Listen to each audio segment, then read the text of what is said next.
That was a great example of what might happen. Yeah. There you go. That's money, dude. Yeah, that was good. That's really good. Hey everybody, thanks for watching. I am in the backyard short game area of a coach that is really setting Southern California on fire with some short game stuff and some other interesting things with what he's been doing back here. Trevor Schultz. How's it going, Trevor? Thanks for coming out, man. Well, thanks for having me. It's really, I was playing golf the other day and playing golf with somebody that watches the channel, and they said, you've had all these people on, you've got to interview Trevor about the short game because he does some things that are very, he said, very different, but then also just like really make sense and make something that I think is, to me, a little complicated. Said that they can simplify it and make it like more doable for anybody. Trevor's been working with some tour players recently and regular golfers. So I just wanted to ask you, like, give us a little bit of your background as a golfer and then also like a teacher and how you got into all this stuff. Sure. Yeah. So, grew up playing in Southern California. I grew up in Torrance. Did the whole junior golf, high school golf thing. Went and played at UC Riverside. Made a, kind of half-assed attempt at playing. Realized quickly that I couldn't make any money. Right. Became a cop. Okay. Yeah. And then left and started doing this full time. Got back into the passion for golf. Yeah. Yeah. Now, well, that didn't leave. Oh, okay. But I just needed to make money. Oh, okay. So, and was it the type of thing where like people saw you and would ask you questions like, hey, how do you do this or that? Or they be coming to you anyway? So, like, while I was a cop, of course, I was having plenty of those conversations with other cops. Right. And still playing with some good players Yeah. and staying in the world, And then when I left, I was like, this is what I really want to do. Yeah. So, yeah. And I've been full bore in it for like 3 years now. Okay, so let's get into the thing I would love to go through because I think the best way to get to know what you do is to see it. Yeah. We would love to just see like how to hit a good solid chip shot. I call it like sometimes like a 50-50 shot, like 50% carry, 50% roll, or something like that, because I think a lot of people are having issues with contact. So I think if we could clear some of this confusion, we could help a lot of golfers with it. Sure. So let's just get started. Like if I'm coming into you and I'm telling you, because that's what's happening with me right now, is just like not getting that bottom, that real good feeling of a little bit of grass, a click, and then it's immediately muted. That nice. Yeah. So if I'm coming in here, we can just kind of be a fly on the wall and see how it goes. Yeah. So the first thing that I would have you do is just hit a couple of shots that you don't feel comfortable hitting. And it sounds like maybe it's just your standard old chip shot that you're having issues with, right? And then after that, not sure, are you familiar with Mike Adams and Terry Rolls? Sure. Yeah. So I think screening somebody is super important for short game too. Oh, really? Yeah, absolutely. I thought that was just a long game thing. No. Okay. Absolutely, because I'm not going to tell somebody, so you're talking about shallow and steep. Right? I wouldn't tell somebody like John Rahm to get steep the same way that I would tell somebody like a Scotty Scheffler, right? Because they move the club differently, right? Setup variation, ball position variation would be different for those two players based on the kind of shots that they want to hit. Okay. All right, Coach. So what do you want to see me do first? Where do you feel like you're having some real issues? I would say any standard chip. I would say at the bottom. I would say maybe even a little further than this. If I went to here, it's just not the standard I would like to be at as far as I feel like. All right, to get real complicated about it, I feel like I'm having some kind of conflict between how much to move the body and how much to move the hands. I feel like if I move the body a lot, now the face gets open, and I get these like weak wipers that go right and short. And then if I try to sync up the hands to not get that wiper, now I'm like getting these toe down half flubbers. Gotcha. So I'm feeling my usual fix for my chipping almost always is to spend like a week doing right hand only chips. Sure. Like that. Yeah. And that's all the short game instructors I've been to. They have some version of a one hand. About Sure. 80% of them are saying right hand only. Sure. And some of them are saying left hand only just because there's something confusing for people about this kind of fulcrum or something. But that's usually my fix. I haven't really done that recently. But this would be like what I usually would try to do. Yeah. Right. So that's basically where I'm confused right now is how to. Based off of the strike on those two, it doesn't seem like you're having many issues. Those looked and sounded pretty good. Yeah, I could just go to right hand, which some people, there's a guy on the tour right now that's one-handed. Who's that? Who's one-handed chipping? Austin Truslow. Oh, okay. So he's a Mike Bender guy, and Mike Bender gave it to him as a drill, and he was so good, but he was hitting him all to a foot, and he just told him, like, go with it, do that. Right, yeah. That was a great example of what might happen. Yeah. But the loft through the bottom was too much, strike was too high.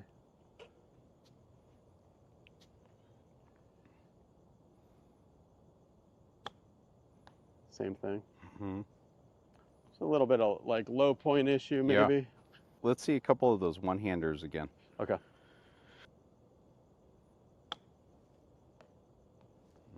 Okay, that's a foot. Oh, I made it. Yeah. That's pure as heck. And that is lipping out. Yeah. Okay. Yeah. So that's always been my question because I went to Short Game Chef, Tim Yelyerton. I talked a lot with the guy from Omaha, and they all have recommended one hand only.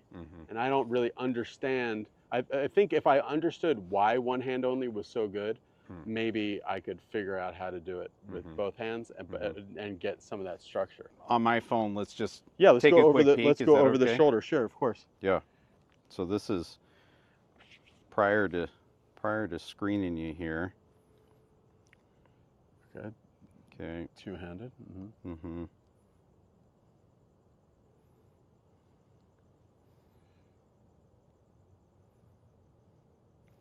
Look and see if you can just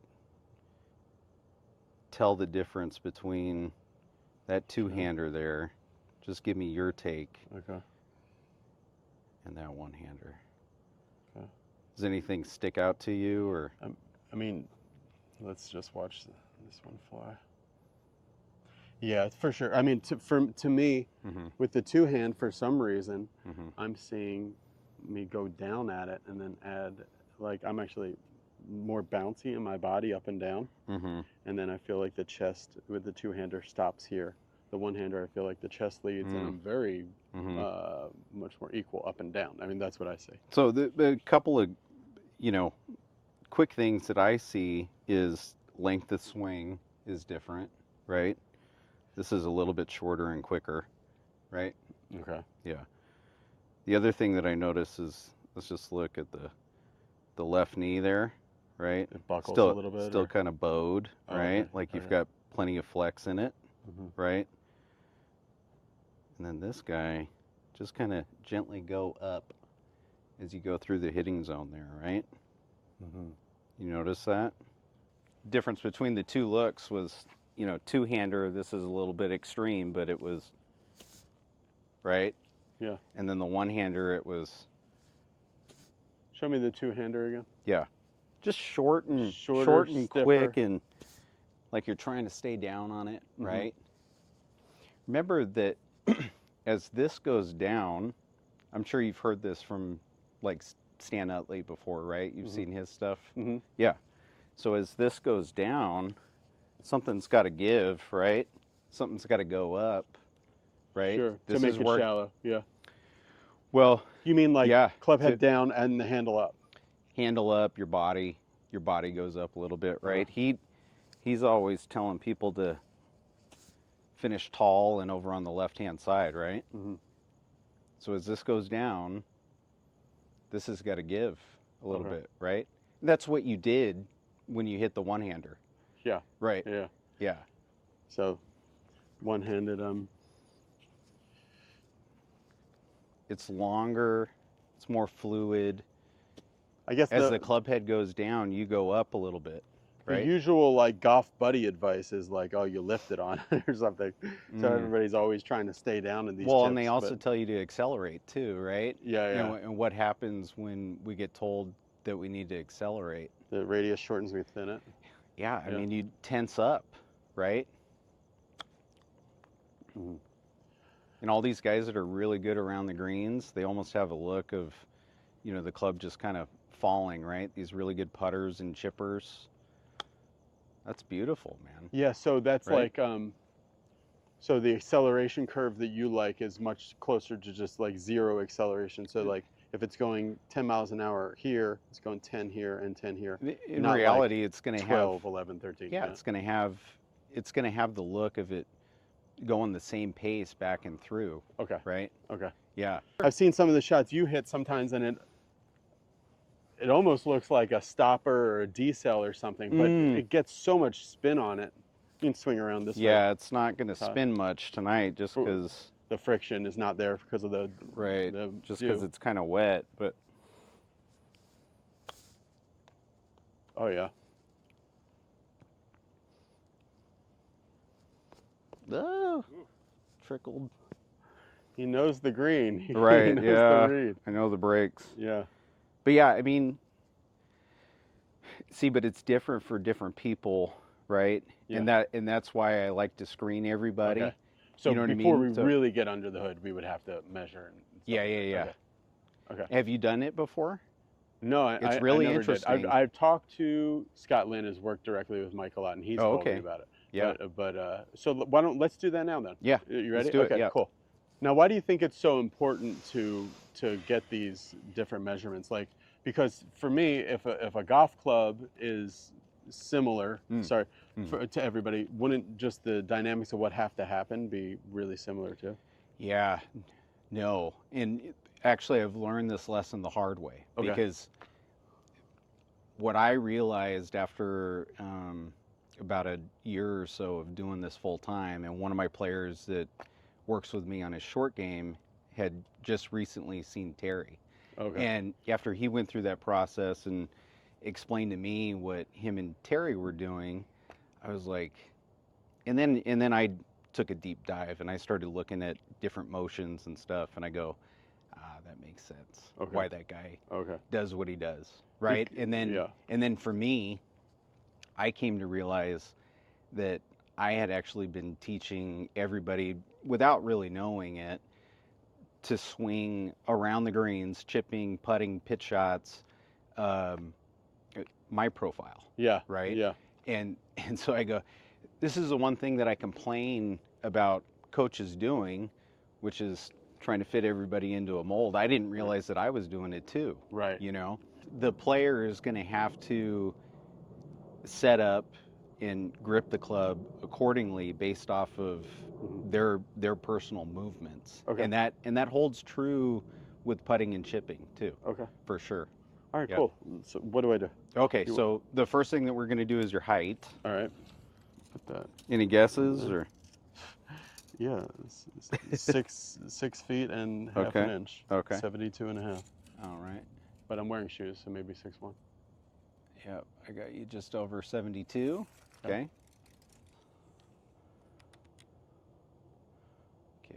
Okay, external rotation, which is not that big of a deal when it comes to short game shots. All right. Let's do it anyways. Yep. Go as far back as you can without lifting up your chest. Did my chest come up? Or am I good? Oh, you're good. Yeah. Do it again for me.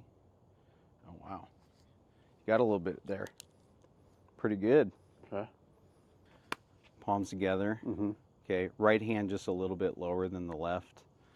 Like that. There you go. Okay. Yeah. And set up to it like you're going to hit a 7-iron. And I want you to stay super, super centered with your body and your head. Okay. And I want you to just allow your arms to fold however they please going back. What do you, like Yep. this? Just let them both fold. Yep. Without moving, without like turning my chest. Exactly. Right. Yep. Do it again. Try to keep your right shoulder real quiet. There you go. Good. Okay. Okay. Plaster it up against your thighs here. Yeah. Okay. And again, setting up to it like you're going to hit a 7-iron. Okay. Okay. Keep your head super centered. Mm-hmm. And I just want you to load however you feel like you need to load when you're taking your backswing. Keeping your hands straight. There you go.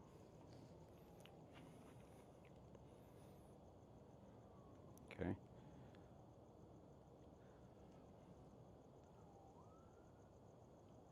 Okay, so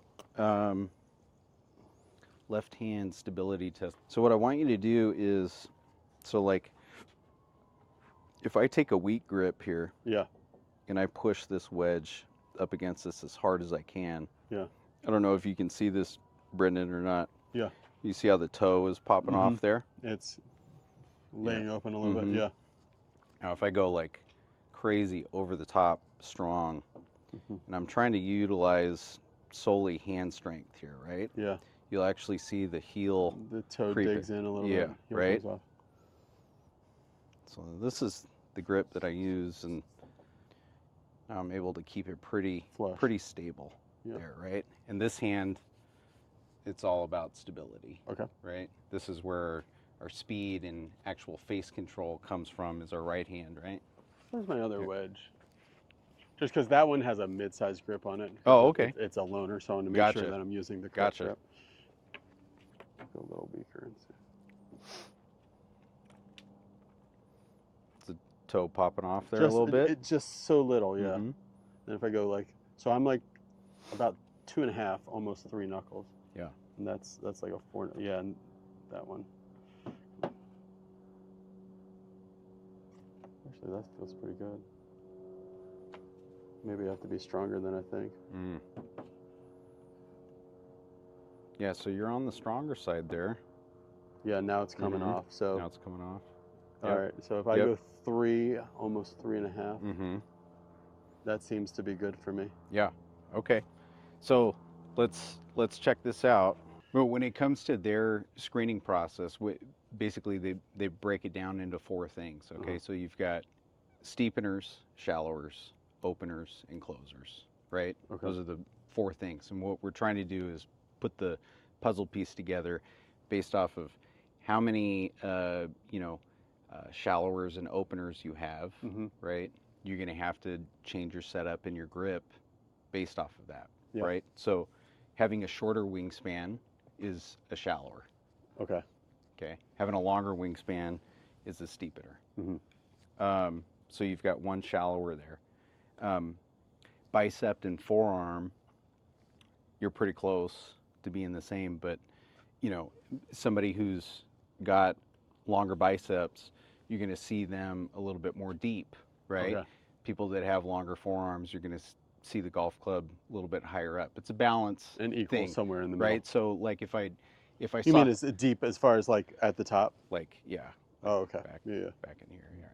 So it's a balance thing, right? Like if your forearm was 2 inches longer than your biceps, but I saw you getting it back here like Rory from 2011, right? I'd be like, there's something goofy going on, right? Yeah. And more than likely, you're not going to have a balanced finish and be falling all over the place, right? Does that make sense? Yeah, you'd be fighting against what would be naturally easier for you. Right. Okay. Your external rotation, you go past 90 degrees, so that's another shallower. Okay. Right? Now, your trail arm fold, right? I told you to do it, like you're opening up a doorknob. Don't even think about it. Yeah. Right? Just what would and be your right arm worked inside the seam line of your shirt. Okay. Right? This is another opener. You're an under golfer. Like John Rahm. John Rahm's an under golfer. So if you told him to do, Brendan Steele, big time under guy, right? If you told him to do this, he'd go like that, which is why he's got a super strong grip. Okay. His right hand's way underneath the club. John Rahm, he's got a weak left hand grip. Yeah. Because that's where he's got the most stability, but then his right hand is underneath the club. Oh, okay. This is an opener. He needs a closer, right? Yeah. So he's got a strong grip to shut the face. Yeah, John Rahm's like. Right, exactly. Okay. Yep. Yeah. And I've always fought that. There's no reason to fight it, under. I've always been trying to get it to climb the ladder. No, that's Okay. not good. That's not good for you. Yep. Okay. Yeah, this is what's really cool about this is that like a lot of times people get to a place where they're like, and this will probably happen to you like the next couple of days, you'll be thinking, it kind of makes sense why I was hitting it real good during this period of time. Okay. You know what I mean? Where I really felt like I could let it go. Sure. You know what I mean? Yeah. Your left hand stability test, that was quite a bit on the strong side. Yeah, right? and then about half a knuckle or maybe a full knuckle more than what I do normally. So what I would do now is I would have you hit more one-handers. Okay. Right? More one-handed chips. Okay? And I want you to be super, super honest with yourself as we go through this process with your right-handed grip. Yeah. About how quiet the face stays throughout the entire motion. Okay. Do you feel like you have to do any sort of manipulation during the motion? Right? Okay.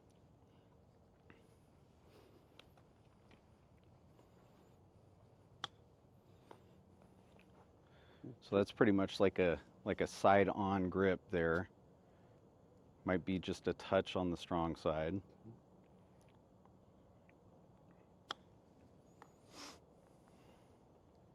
Can we try it just a hair stronger? And stronger on the right hand? Sure. All right, so this was my grip lefty, and then righty would be to fit in that little notch. Okay. Then, yeah, that would be... And that's a little bit stronger than typical for you, right?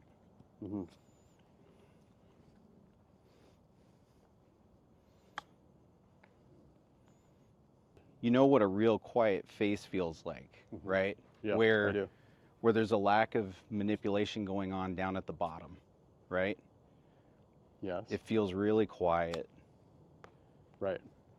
You don't have to do anything funky to keep it feeling steady, right? And that's what we're looking for. Yeah, I would like that feeling to carry here. Both hands.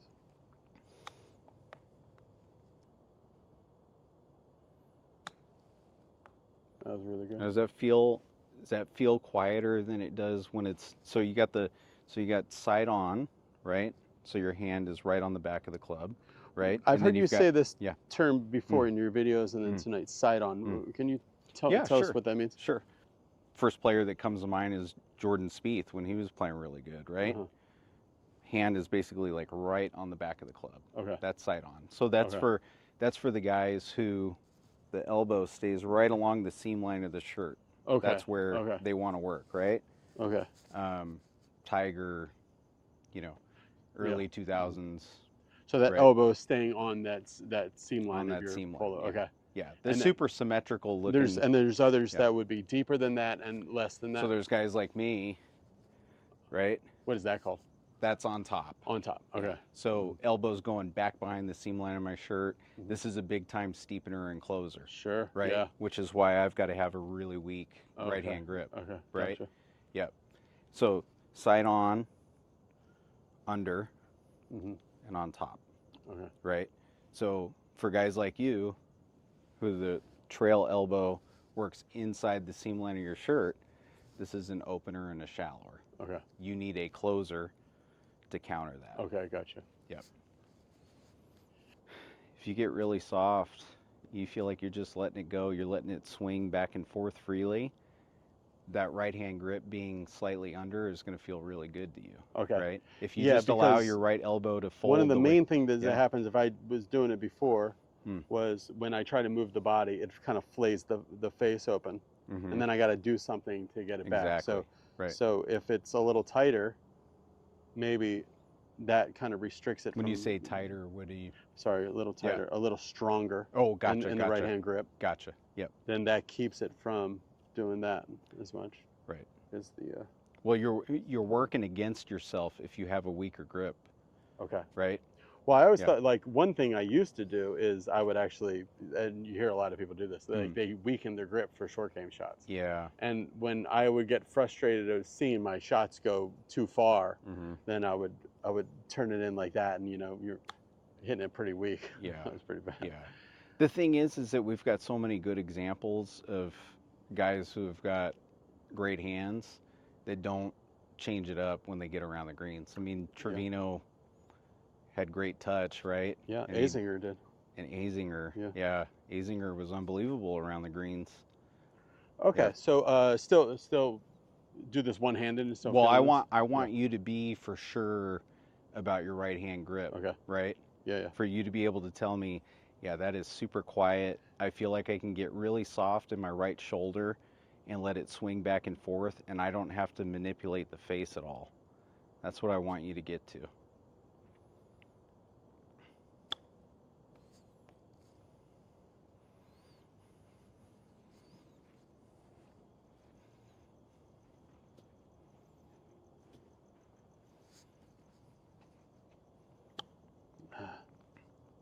Let me get a down the line shot here of you.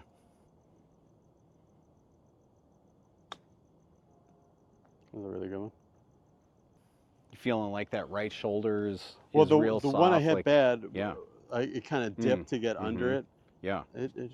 When I do normal, it feels like it can go, down, out, and forward a little bit. Gotcha. I think based off of looking at this, yeah, that's pretty sweet, man. Yeah, that was a good one. Right? Yeah, that was a good one. And lipped out.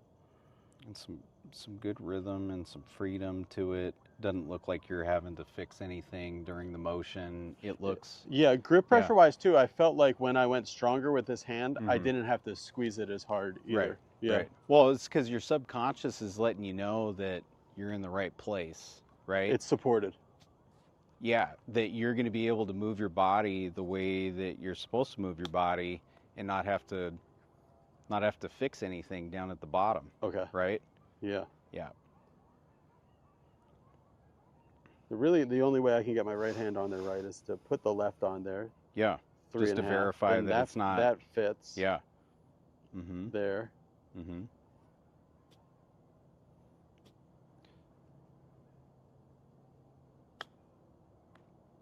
Yeah, that was yummy. Yeah, that's money, dude. Yeah. So here's some of the things that I would talk to somebody like you about in regards to, like some different shots. Okay. Right. So some of the keys to the guys that have your matchups, right, which is center post under. Width is a good thing. Okay. Right. So the unders, you're going to see a wider arc than somebody like Scotty. Right. Right. Who's going to be, there's going to be more depth. Right. Yeah. And less width. Makes sense because normally the worst thing in the world for me is getting floaty. Right. And then having to like float loading and then having to snap it out. That's like, that really doesn't work for me. Yeah. I try to keep the club head, the hands, and the chest moving the same rate. Yeah. So you're always going to want the wrists and the hands to be active. You don't want them to be taken out of play. Okay. Right. That's where all your touch is. Okay. Right. So you don't ever want to feel like you're boxed in and you got to have everything. You want to let this stuff go. Right. If you were to pick up a ball, they should be your wrists should be loose or they should be firm. Which are you saying? They should be. Well, so those are two completely different ends of the spectrum, right? Of course, you can run into somebody who gets a little too loosey-goosey, but I want to see them active. Okay, right? supple. Yeah. Okay. Yeah. You were saying so if you were going to pick up a ball. Yeah, if you're going to pick up a ball, I mean, of course you're not going to, do this, right? I mean, you're going to go this way, Todd. You're going to have the ball in your fingertips, right? And there's just going to be a little bit of movement in the wrist, right? Yeah. Yeah. Not overthinking it. You're just tossing it, right? Yeah. And I want you to get to a position where, wow, you hold it. There you go. There you go. So I want you to get into a spot where you're like, okay, grip and setup are money for whatever short game shot I'm hitting. Okay. Right? Now I can get soft and just feel it out. Right? Right. Yeah. Should I try both hands or? Yeah, let's see Okay. both hands.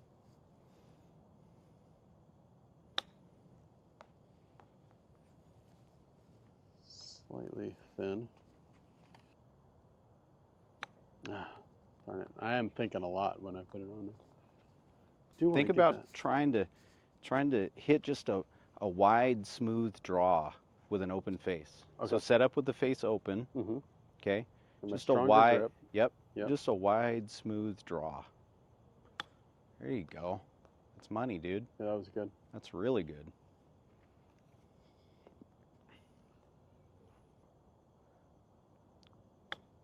That's really good, man. Too much sauce on it. Yeah. Checked up too good. Spinning too much. Yeah. Well, you got that dry face now. Yeah.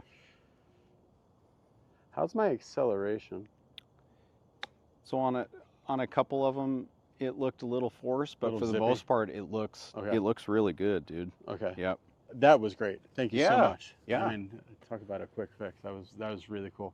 But I think because it's just like not really fighting what I would normally, because that does feel a lot easier for me than what I was doing. And I really liked doing the stuff we figured out with measuring tape, and then also kind of personally with what I do one hand only, all together. Yeah. It was great.